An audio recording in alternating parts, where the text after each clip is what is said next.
Welcome to Political Science 310, U.S. Political Institutions. I am your instructor, Kimberly Sachs McManaway. You can just call me Professor McManaway. This semester, I'm really excited about some of the stuff that we'll be reading and doing and talking about. So I wanted to dive in first with an introduction to the course and where we'll be going from here. So this class is about the major institutions, as you can tell from the title, Congress, presidency, and the Supreme Court. But really, it's a more depth look at the political science behind these institutions, how they function or fail to function on an ongoing basis. So we're going to be taking a critical approach, not necessarily a cynical approach, to reviewing the institutions, seeing where maybe they need some improvement, or seeing where maybe they're failing altogether. So this is an online course. That is first and foremost. If you have signed up for this course and you didn't know it was an online course, surprise. But so you should know a few things about what that means. There are going to be weekly readings. So those will be outlined in the schedule, which we're going to go over at the end of the video. There will be video lectures like this one, which will tell you kind of the information in between the readings. It will give you some of the foundational information. And then each week, except for the weeks noted in the syllabus, there will be quizzes, primarily geared towards the reading. We then have a semester-long project in the convention project, which I'll talk about in a little more depth in a minute. 2 exams, a midterm and a final, and 1 major paper, which you will actually get the question to today, and I'll give you more details about after spring break. So you can see here how everything is broken down in terms of your grade. There are 10 reading quizzes. You can see the weeks where we don't have reading quizzes. In your syllabus, I explain why those weeks are the weeks we don't have them. 10 at 10 points each for a total of 100 points. The Constitutional Convention posts, and bear with me as I'll show you exactly what I mean in a minute, there are 5 of them. One of them is for 25 points, and the other 4, which are more content-based and less introduction, are 50 points each for a total for that project of 225 points. There are 2 exams at 100 points each for a total of 200 points, and a final paper, which should say 4/22/19 there, but the final paper is due on 4/22/19. Make sure to look at the syllabus, at 100 points. So now I'm going to go through a little bit each assignment and kind of explain how everything falls into place. So each week there are lectures and reading quizzes. Each week we'll have a video lecture like this, although it will be based on content, and a reading quiz that goes along with the readings as assigned in the syllabus. The reading quiz will cover the readings, but lecture material is fair game. So the focus is on the readings, but lecture material is certainly fair game for this. The lecture videos are posted on Blackboard with PowerPoint slides when available, which is pretty much all the time, but sometimes I do post extra videos for you to watch, and I don't have slides for those. And so, be that as it may, there may not be slides for every single video that's posted, but if I have them, I will post them. Now, for the convention project. I'm pretty excited about this. In the past, we have done different things in this class, from blogging to tweeting, and this time I thought if we're going to critique the U.S. political institutions, let's go ahead and take a crack at fixing them. So what we're going to do in the convention project is engage in an exercise in critical thinking about the U.S. political institutions. So we will actually be rewriting, and I use that term a little bit loosely, 4 sections of the Constitution. So that doesn't mean we'll be rewriting the whole thing. Instead, what each unit has you do, and then there's 1 introductory post, so a total of 5, is engage in a proposal for an amendment. So we act as if there has been a constitutional convention called on a few key issues. Those key issues being the preamble, which you will write a new preamble. Congress, the presidency, and the courts. Pretty convenient that this is an institutions class. So we will each student will submit under the Wiki tab, which I'll show you in a moment, a proposal for amending the Constitution.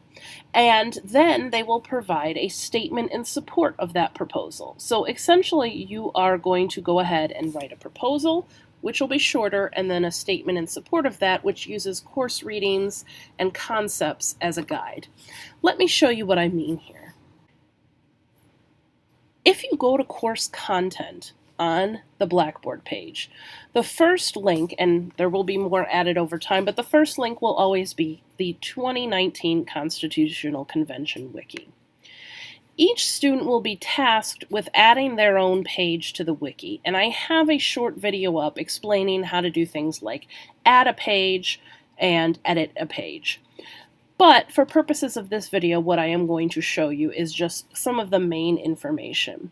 So what we will be doing is looking at the Constitution kind of creatively as an attempt to amend it. So if I go over here to what is called the Memorandum of Issues, you can see each section, and the due dates will be in there momentarily, each section that has a prompt for you to write on.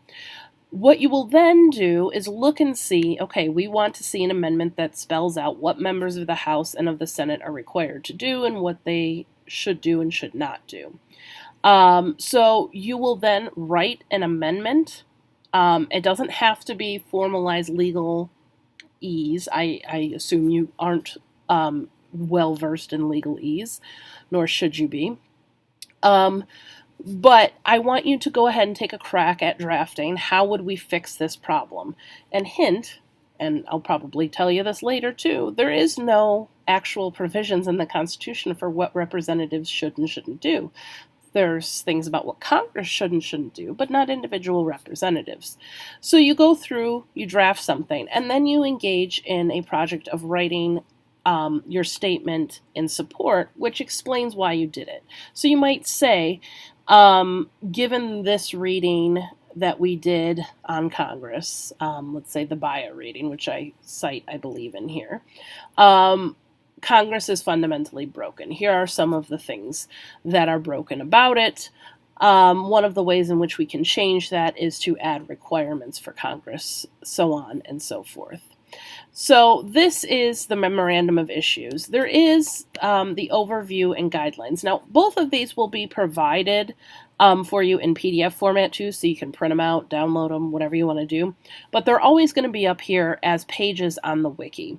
So you can go through, look through the very specific guidelines I have here, and you should read through these carefully. That's why I'm giving you a full week to read through the materials here. And it gives you details about how to create your page, how to create your posts, completing it. What we will then do is actually vote. Everybody will get 2 votes because everybody otherwise would vote for themselves and we'd have a 30-way tie.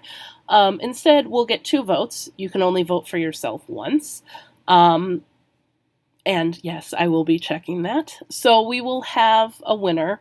The winner will, by bonus, get 10 extra credit points. However, what that will do is by the end of the semester, we'll have kind of a slate of things that we'll call our class constitution, or our slate of amendments to make to the Constitution. That's going to do a couple of things. One is that's going to show us how the Constitution is kind of difficult to wrangle and how these institutions are difficult to wrangle. But we're going to use it in our final paper to reflect on some of the problems with the institutions. So as you can see here, there's kind of details about how to do these things. One other quick thing I posted is a short, and this is by no means comprehensive, example page. So you can go through and see, this is my delegate page. This is my real introduction, by the way, so you can read this. And then I started to make a proposed amendment and statement in support. You can kind of just see how I set up the headers and things like that.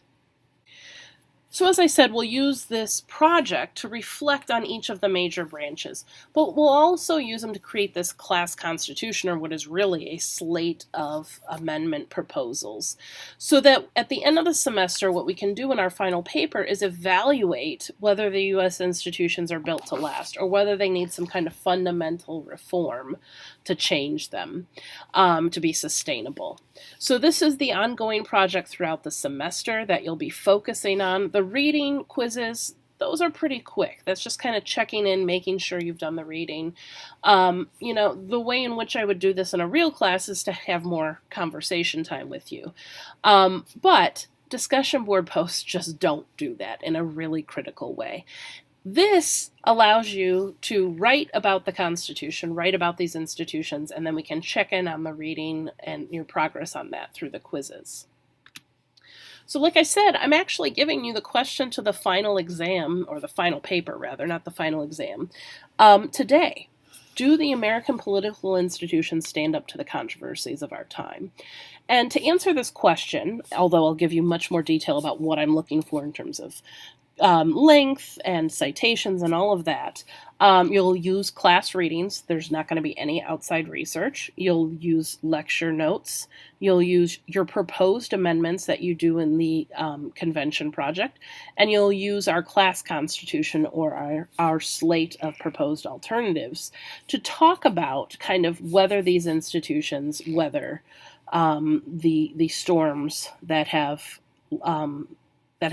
stood up to the institutions throughout time, whether that's the Great Depression or the Civil War, Civil Rights Movement, and so on, and whether they're actually built to last. And finally, there are exams. Checking in on content learning in terms of making sure that you're understanding the readings, that you're understanding the lecture material. They are timed, multiple choice, true, false, fill in the blank. What I usually do is use a lot of the questions or content from the quizzes, and then filter those into the exams. There are some short answer, which require you to type out a short answer, like a paragraph or so. They cover the readings and lectures. They're open book, open note. I have no way of doing that any other way. The only thing you cannot do, and I cannot stress this enough, is to plagiarize. And what plagiarism is not citing your work. In terms of the exams, there are very specific examples of plagiarism that I have encountered over the years. Not necessarily in this class, but typically in intro-level classes, where students will go from the exam window to Google what they think is the answer, and then paste it in the box. Now, I know it's not the answer for two reasons, and I know it's not their writing for two reasons. One is that it's usually wrong because they don't necessarily Google exactly what I have questioned there, and so it just doesn't make sense. And then two is that it usually shows up funky with the font, so it doesn't serve you anything, because then I'm going to give you a 0 on that question. If you do it twice, I will fail you in the class. Which then leads us to a bigger discussion of academic honesty. Cheating and plagiarism are not tolerated in this course and may lead to your failing of this course. I always hate talking about this at the beginning of the semester, but it is necessary. Plagiarism is the taking of credit for someone else's work or ideas, either verbatim or through paraphrasing and not citing to that person. Or submitting a piece of work which is not entirely your own work without fully and accurately attributing those same portions to their correct source. If you do not know whether something is plagiarism or not, if you have a question about it, ask me. Whether it violates my policies, university policies, whatever, just come ask me. You're not going to be penalized for asking. In fact, it'll probably clarify the question and make sure that you don't run into trouble. I reserve the right to fail you on an assignment if I believe the work you submit is not your own. I also reserve the right to fail you in the course. A few key policy notes here. Accommodations. Anyone in this course who might be entitled to accommodations due to a disability must register with Disability and Accessibility Support Services. They are located in 264 UCEN, that's the University Center, and can be reached by phone at the number listed there. I also have their email address listed in the syllabus. Let me know if you have an accommodations letter. Go ahead and email me. I know that they're handling this a little bit differently now. I want to make sure that I am meeting everything that you need to be successful in this class. Late assignments. Easiest way to deal with this for you and me both is just to turn it in on time and avoid the problem. Late assignments will be dealt with as described in the syllabus, and the syllabus notes each instance, or in each instance of different assignments, whether assignments are even allowed to be late. For example, exams and quizzes, there's no late taking of those. It's your responsibility to maintain a calendar of when things are due.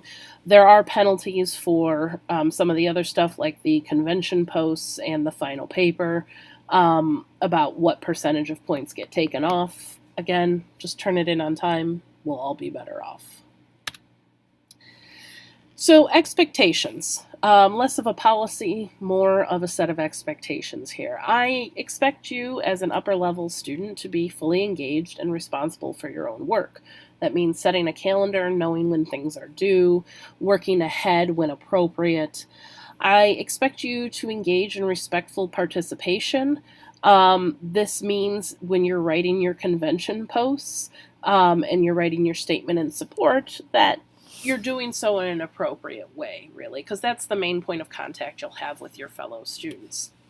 I expect that you maintain contact. This is especially important in an online class. So that means you're maintaining contact with email, Blackboard.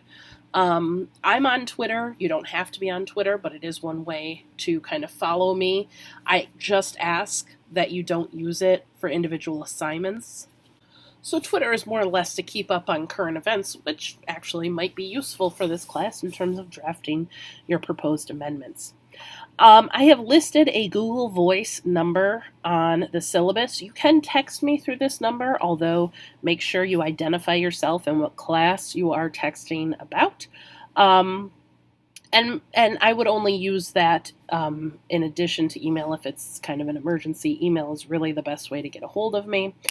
But you can call me on that number and leave a message too. The reason why I give that one out is it's just easier for me to retrieve voicemails from that than it is my office phone. Now, as for your expectations of me, you can expect me to be a subject matter expert in this material, and that means that I know kind of where to point you. That doesn't mean I know everything there is to know about Congress or the presidency or the judiciary or any of the other things we'll study, but it means that I can guide you through the process of learning about them. It also means that I will maintain contact with you. I check my email regularly, probably a little too regularly sometimes, and you can expect a response from me to an email about the course within 24 to 48 hours. Now that's during the week. On weekends, holidays, during break, you might expect a longer response time. If you have not heard back from me in more than 48 hours, go ahead and resend the email and let me know, hey, haven't heard from you. Sometimes the email gets buried, sent to the junk folder, that type of thing, and kind of re-signaling that to me helps me out. So don't be afraid to prompt me if you haven't heard from me in a couple of days, but just give me that time to respond. And then you can expect from me to go ahead and actually lead this course, do the things that are my job. So I am the instructor, I do have to do the grading, and I do my best to get that back in time as well. So those are the expectations you should have of me. Now, I want to take a brief moment to look over Blackboard and the schedule, especially the schedule so you can kind of understand where we're headed from here. So when you log into Blackboard, yours is going to look a little bit different. This is the, first of all, it's before the semester starts, so the course is not available to you. But more importantly, this is the instructor version. Announcements will be here. I want to draw your attention to a couple of things. One is that I have a page just for the syllabus and schedule. being that this is an online course, we're likely going to stick to this schedule for the remainder of the semester. We won't be affected by snow days and the like. But you can click here to get a copy of the syllabus and the schedule pretty quickly. Under course content, and this will be added to over time, this is where you're going to find the link to the wiki, as we talked about before, a link to the readings, and a link to the lectures and videos. So pretty shortly, this lecture will be under lectures and videos. Under readings, what I mean by readings are any of the readings that are not in the assigned textbook. So I'm going to take a look at the schedule here real quickly. Pull this up for you. And if we look at the schedule, you'll see in each of the readings and assignments box here that they're in each section, you'll see either BB or reading 1, reading 60, reading 61. Each of the readings in the assigned text have a reading number associated with them. It's a reader. It's not a normal textbook that has kind of content in between, but it's just a collection of readings. So if it's in the book, it will say reading 61 or 60 or 1 or whatever the case might be. If it's something that's on Blackboard that's in PDF, it will say Blackboard here, or BB rather. So you'll know just by looking at this list where you need to go for each reading. The first couple of weeks, everything's on Blackboard, because what we'll be talking about the first couple of weeks are those foundational things we need to talk about before we can get to the institution. So kind of what we're talking about in terms of the constitutional crisis that I'm setting up here. There's kind of some people that think that the American Constitution is not going to stand the test of time, and others that think it will. We're going to talk about that as the guiding question, but we also need to talk about federalism and ideology before we can do much of anything. Our institutions exist the way they do for very specific reasons, historical reasons, ideological reasons. So we need to actually talk about those things in broad terms before we can talk about them in specific terms.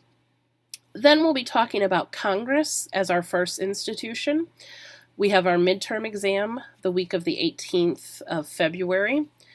And then we go on to the presidency, the judiciary, and we end up talking about political parties and the media. We could spend the entire time on the 3 major institutions and not talk about anything else, but I think it's really important to understand a little bit more deeply how political parties and the media plays into our fundamental workings of government in the United States. So those are the readings. You'll notice here that there's a week date, or they're listed at least in order, and then there's the date here. This is the Monday of each given week. For our purposes in this class, the week starts on Monday. So we'll always start on a Monday and end the following Sunday night at 11:59 p.m. So all of your convention posts will be due at 11:59 p.m. on a Sunday night. That's just the due date. Obviously, you can work ahead. I suggest that. Otherwise, you might be a little bit late. In terms of the wiki, I know when you've posted stuff, there's a way to look on the back end as to where you were in, or when you were in the posting mode, all of that type of thing. So if you have any questions about the syllabus or the schedule, let me know. I do go through in some depth in the syllabus explaining some of the stuff that you found here, talking about the text. It's right up here. There's the ISBN number. It should be available in used version pretty cost effectively. I go through the point values, a lot of stuff that we talked about in this presentation you'll find right here in probably more depth. And then I also have this resources page here, which includes disability and accessibility support services, but also includes some other campus resources that are available to you as a student in this class at this university. For this introductory post, I'm trying to keep it as short as possible. I know that this is an introductory post. Here's what I would recommend as you get started. Pull the syllabus down. The schedule will come with it, but pull the schedule down. read through those pretty carefully, and then pull down the PDF versions of the convention assignments so you can read through that and understand a little more clearly what I'm getting at here. Then, once you've done those things, go ahead and jump into the readings. The readings next week are actually pretty interesting. They're not kind of the dry, usual first week stuff you get in a course. They're kind of provocative, and we use them for that purpose. So I think you'll enjoy them. I certainly do, and more so than just kind of the run-of-the-mill, I'm a political nerd stuff too. In terms of kind of bigger picture stuff, I'm here for you, and I know that some of you don't have easy access to campus, so I don't anticipate that if you need something, I have to see you during office hours face-to-face. I know that many of you don't have that availability. We can work out a myriad of ways to deal with this, whether it's through the Google technology, Blackboard technology. We can talk to each other via phone, the old-fashioned way. We can see each other face-to-face this kind of way, or text, email, that kind of thing. I do prefer email. It's just the easiest way to kind of keep track of what we've talked about. But there are a variety of ways to get a hold of me. I try and make this class engaging. It can be hard to do that with an online class, but I like to make it worth your while. And I think this kind of project-based learning helps kind of solidify some of these concepts in a way that maybe just reading about them and writing about them in the typical essay format would not do. But if you are on campus, come swing by, say hi to me. We're going to have different events throughout the semester that there will be extra credit for attending. There will be other things that I'll throw a few extra credit points for here and there out that won't require coming to campus, again, being an online class. But I hope to see you in person. If I don't, I'm looking forward to reading more about you. Your introductory posts are always very interesting to me. And I am very excited about this semester. So welcome aboard, and we'll talk soon.